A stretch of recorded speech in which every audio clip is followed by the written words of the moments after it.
Imagine Dynasty Warriors, but every run is different, every death makes you stronger, and you're leading a Scottish army against invaders from a fallen meteor. That's Tears of Metal, and it's out right now. Here's what you need to know before you buy.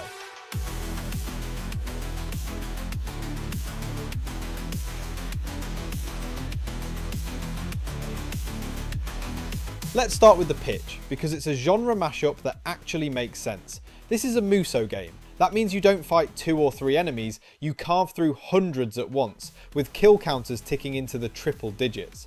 But bolted onto that is a full roguelike loop. Every run gives you new powers, new artifacts, and new objectives, and when you die, you come back stronger. It's Dynasty Warriors crossed with Hades, set in a dark, stylized medieval Scotland. The story sets it apart from the usual Horde game. Your island has been invaded after a cataclysm called the Dragonstone Meteor, which didn't just bring enemies, it flooded the world with strange arcane powers. You play a warrior leading a battalion to take your homeland back, and here's the twist that makes it more than button mashing. You're not just one hero.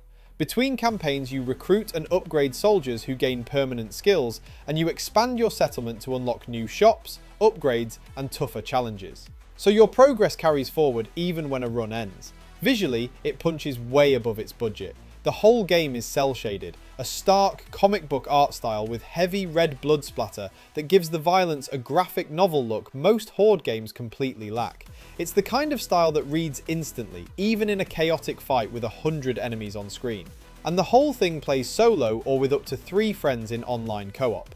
Now here's the honest side. This is a Musou at heart, and that genre lives or dies on 2 things. Whether each swing feels satisfying, and whether the builds stay fresh across a long run. If mowing down waves of enemies isn't your thing, no amount of roguelike polish will change that.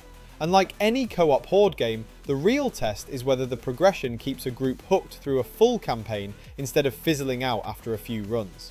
So who's this for? If you love the power fantasy of wading into an army and coming out the other side, and you want a roguelike hook to keep it fresh, Tears of Metal is a genuinely fresh spin on both genres, and that Scottish, blood-soaked art direction gives it a personality most games in this space don't have. It's on Game Pass too, so if you subscribe, there's no reason not to grab a friend and dive straight in. Subscribe if this helped.